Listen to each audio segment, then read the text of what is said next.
ये सभी आतंकवादी संघों ने भारत देश में बहुत बड़े पैमाने पर एंट्री कर रखी है। पिछले 15 वर्ष से हम सभी भारतवासी इस समस्या से जूझ रहे हैं। इस समस्या की ग्रेविटी कितनी है, अगर आप इससे अंदाजा लगाना चाहें, due to the Pakistani terrorist, only Pakistani terrorist, हमारे भारत देश में जम्मू कश्मीर में, नंतर उत्तर प्रदेश, पंजाब में हमारे भारत देश के 75,000 सिविलियंस का मृत्यु हुआ, उनका जान चला गया ये पाकिस्तानी टेररिस्ट के अटैक्स में। पाकिस्तान ने भारत देश को 5 टाइम्स अटैक किया। फर्स्ट अटैक पाकिस्तान का भारत में था 1947-48 after independence. Second attack Pakistan का भारत में था 1965 और लास्ट पाकिस्तानी अटैक था Kargil war. 5 times Pakistan army Bharat देश को अटैक किया। भारतीय सैनिकों को वीर गति प्राप्त हुआ, वो देशभक्ति के लिए शहीद हुए। वो जो नंबर है उससे भी जास्ती भारतीय सिविलियन नागरिक पाकिस्तानी अटैक में शहीद हो चुके हैं। 75,000 सिविलियंस का पाकिस्तानी आतंकवादियों के कारण मृत्यु हुई है, वीरगति हुई है, और 65,000 इंडियन सोल्जर्स का, भारतीय सैनिकों का पाकिस्तान युद्ध में वीरगति हुई है। तो आप इस टेररिज्म की प्रॉब्लम की सीरियसनेस को समझना चाहें तो this is a war on India और भारत बाय द पाकिस्तान। लेकिन बस इतना ही अंतर है कि ये जो टेररिज्म है ये छद्म युद्ध जैसा है। युद्ध के मैदान में युद्ध होता है, वॉर होता है, तो वो कंटिन्यू वॉर होता है। लेकिन पाकिस्तान के टेररिस्ट ऑर्गेनाइजेशन के द्वारा भारत में जो कुछ हो रहा है वो एक तरह का छद्म युद्ध है। मैं पिछले कुछ वर्षों से इस टेररिज्म के प्रॉब्लम को स्टडी करने के लिए कुछ डॉक्यूमेंट्स कलेक्ट कर रहा हूँ, और कुछ डॉक्यूमेंट्स मेरे हाथ में जो आए हैं वो इतने सेंसिटिव हैं, इतने सीरियस हैं कि मुझे लगता है वो लोगों से शेयर करना बहुत जरूरी है। हमारे भारत देश में एक बहुत बड़ा एजेंसी है, उसका नाम है CBI, central bureau for investigation, और एक दूसरा बड़ा एजेंसी है इसी भारत देश में जिसका नाम है raw, research and analysis wing, और एक थर्ड एजेंसी है हमारा भारत देश में, उसका नाम है एनफोर्समेंट डायरेक्टरेट। ये मूल एजेंसीज हैं जो टेररिज्म के प्रॉब्लम्स को सीधे देखने का काम करती हैं।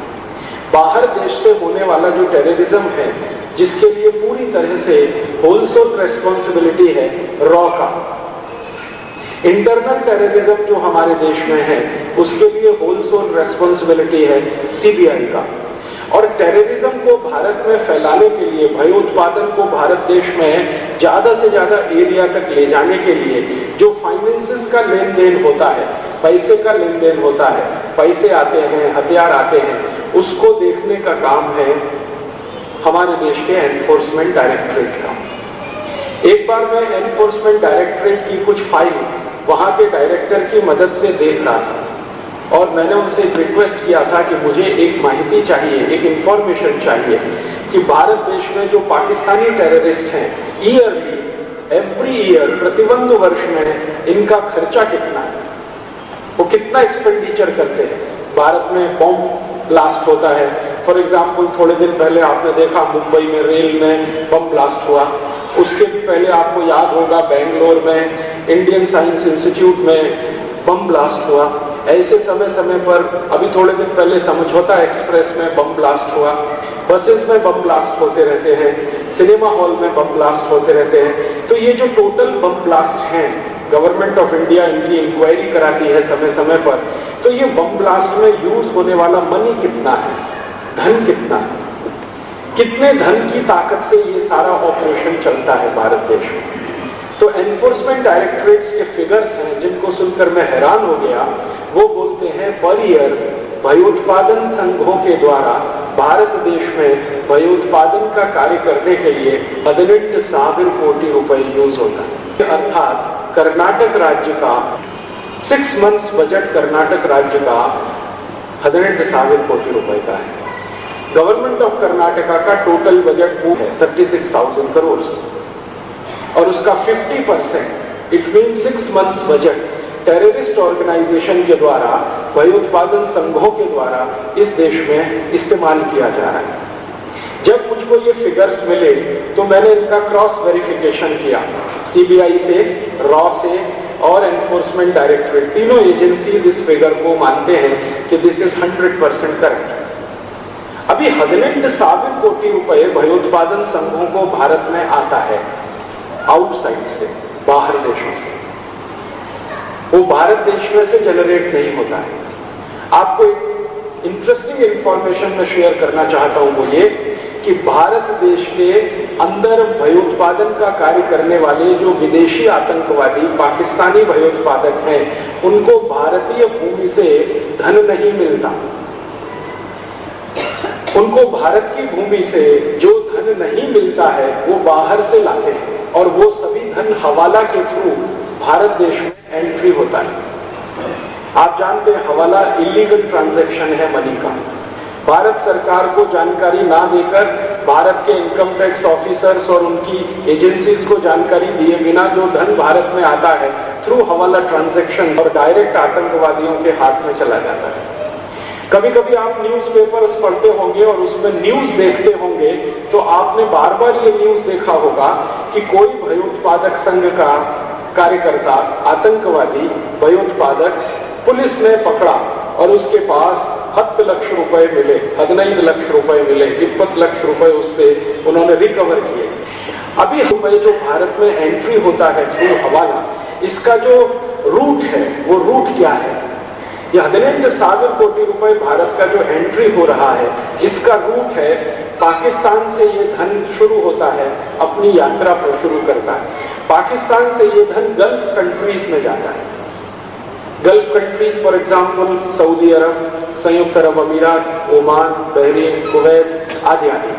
तो पाकिस्तान धन गल्फ कंट्रीज में ट्रांसफर होता है, गल्फ कंट्रीज से ये धन नेपाल में ट्रांसफर होता है, नेपाल से भारत में एंट्री होता है। इस तरह से आता है। मैं पाकिस्तानी बजट का स्टडी कर रहा हूं। पाकिस्तानी बजट का मैं स्टडी कर रहा हूं लास्ट 10-12 ईयर से। हर साल का उनका जो बजट आता है मैं इंटरनेट से डाउनलोड करता हूं। गवर्नमेंट ऑफ पाकिस्तान बजट प्रस्तुत करती है फरवरी मार्च में, मैं उसको इंटरनेट से डाउनलोड करता हूं और मैं वो सम कहां से पाकिस्तानी गवर्नमेंट दे रही है वो हमेशा मैच करने की कोशिश करता हूं। तो भारत को आतंकवादी पाकिस्तान से जो आते हैं वहीं पाकिस्तान से धन भी आता है, तो पाकिस्तान का बजट में वो धन कहां से आता है?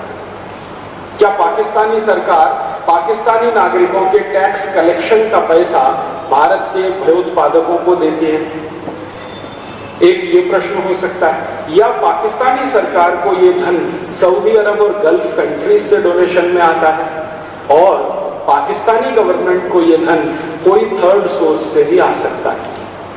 तो लास्ट 10-12 इयर्स का जो बजट मैंने स्टडी किया उसमें गवर्नमेंट ऑफ पाकिस्तान एक एंट्री दिखाता है। गवर्नमेंट ऑफ पाकिस्तान का एक एंट्री है बजट में, वो उनका टोटल जो फंड्स कलेक्शन है इंटरनल टैक्स रिसोर्सेज से, डायरेक्ट और इनडायरेक्ट टैक्सेस से, वो एक एंट्री है। उसके बाद वो लोन लेते हैं यूरोप से, अमेरिका के देशों से पाकिस्तानी गवर्नमेंट लोन लेती है, उसका एक सेकंड एंट्री है। फिर उसके बाद पाकिस्तानी सरकार एक थर्ड एंट्री दिखाती है, receipts from other sources, receipts from other sources. एक बार मैंने पाकिस्तानी फाइनेंस मिनिस्टर को ईमेल किया था, उनका बजट स्टडी करने के बाद मैंने उनको एक ईमेल किया कि what are these other sources you have shown receipts from other sources. One source direct tax, ಎರಡನೇ source indirect tax, ಮೂರನೇ source loan from the outside. Government of Pakistan बाहर देशों से लोन लेता है। Fourth source export income and fifth source receipts from other sources. What are these other sources? ये मैं उनको एक सिंपल प्रश्न पूछा तो गवर्नमेंट ऑफ पाकिस्तान का मिनिस्ट्री ऑफ फाइनेंस के एक स्पोक्स पर्सन ने मुझे ईमेल का उत्तर दिया और उन्होंने कहा कि ये रिसीट्स फ्रॉम अदर सोर्सेज अर्थात donations from outside of Pakistan. Donations from outside of Pakistan. तो मैं उसको क्लियरली प्रश्न किया कि डोनेशंस फ्रॉम आउटसाइड पाकिस्तान ये तो एक टर्म है। अगर हम आउटसाइड पाकिस्तान की बात करेंगे तो अदर देन पाकिस्तान 199 कंट्रीज हैं, तो क्या ये 199 कंट्रीज पाकिस्तान को डोनेट कर रहे हैं? देन वो ईमेल किया, वो बोलता है कि हमारा मैक्सिमम डोनेशन अमेरिका से आता है। अर्थात government of America per year Pakistan को ಸಾವಿರಾರು कोटि रुपए डोनेट करते हैं। मैं फिर इसके लिए क्रॉस वेरिफिकेशन किया। गवर्नमेंट ऑफ अमेरिका का जब भी बजट प्रेजेंटेशन होता है, तो लास्ट ईयर जॉर्ज बुश का बजट प्रेजेंटेशन हुआ अमेरिकन पार्लियामेंट में। तो जॉर्ज बुश का जब भी बजट प्रेजेंटेशन हुआ, उसमें उन्होंने जो स्पीच दिया, जो उपन्यास किया, नंतर बजटरी डॉक्यूमेंट्स बनाया, वो अमेरिकन एम्बेसी की मदद से मैं भारत में मुझे मिला अभ्यास करने को। तो government of America yearly billions of dollar ಸಾವಿರಾರು कोटि डॉलर भारत देश से छोड़कर, भारत देश को छोड़कर पाकिस्तान जैसे इंडोनेशिया, फिलीपींस, मलेशिया ऐसे देशों को डोनेट करता है अमेरिकन पार्लियामेंट। और अमेरिकन पार्लियामेंट ने इसके लिए एक लॉ बनाया हुआ है। लॉ है, कानून है उनके यहाँ। कानून इसलिए बनाया है कि कोई भी गवर्नमेंट अमेरिका में आए, वेदर रिपब्लिकन और डेमोक्रेट, ये डोनेशंस जाना है, ये पक्का है। तो गवर्नमेंट ऑफ अमेरिका पाकिस्तान को ईयरली डोनेट करता है। लास्ट ईयर 2006-2007 में गवर्नमेंट ऑफ अमेरिका ने पाकिस्तान को $100 बिलियन डोनेट किए। दिस ईयर 2007 बजट में गवर्नमेंट ऑफ अमेरिका ने पाकिस्तानी गवर्नमेंट को $15 बिलियन डोनेट किए। और last 60 years since the division of India, the division of Bharat, 1947 में जब भी भारत का एक हिस्सा टूटकर पाकिस्तान बना, उसी समय से, उसी वर्ष से गवर्नमेंट ऑफ अमेरिका पाकिस्तान को डोनेशन दे रहा है। और ये बहुत गंभीर विषय है समझने के लिए कि पाकिस्तान को जो अमेरिका से डोनेशंस रिसीव होते हैं, वही डोनेशंस के पैसे को पाकिस्तान टेररिस्ट ग्रुप्स को ट्रांसफर कर रहा है। और टेररिस्ट ग्रुप जो भयोत्पादक संघ हैं, वो फंड्स के पैसे से बॉम्ब बना रहे हैं, मिसाइल्स बना रहे हैं, भारत देश को अटैक कर रहे हैं और भारत देश की सिक्योरिटी के लिए एक गंभीर खतरा पैदा कर रहे हैं। और न सिर्फ भारत देश की सिक्योरिटी के लिए, बल्कि हमारे देश के डिवीजन के लिए वो काम कर रहे हैं। लश्कर-ए-तैयबा, जैश-ए-मोहम्मद, हरकत-उल-अंसार जैसे भयोत्पादक संघों के टेररिस्ट को जब भी पुलिस अरेस्ट करती है और उनसे इंक्वायरी होता है, तो वो बताते हैं कि हमारा भारत में एक ही टारगेट है, भारत को डिवाइड करना। और वो डिवीजन में उनका फर्स्ट प्रायोरिटी है जम्मू कश्मीर को भारत से अलग करना। This is their target, Jammu Kashmir को भारत से अलग करना और पाकिस्तान में उसको मर्ज करना, ये उनका टारगेट है। ये टारगेट लेकर 1948 से भयोत्पादक संघ काम करते हैं पाकिस्तान में। पहले वो आर्मी में थे, अभी आर्मी के बाहर हैं। अर्थात पाकिस्तान में पैरेलल आर्मी है भयोत्पादन का कार्य करने के लिए।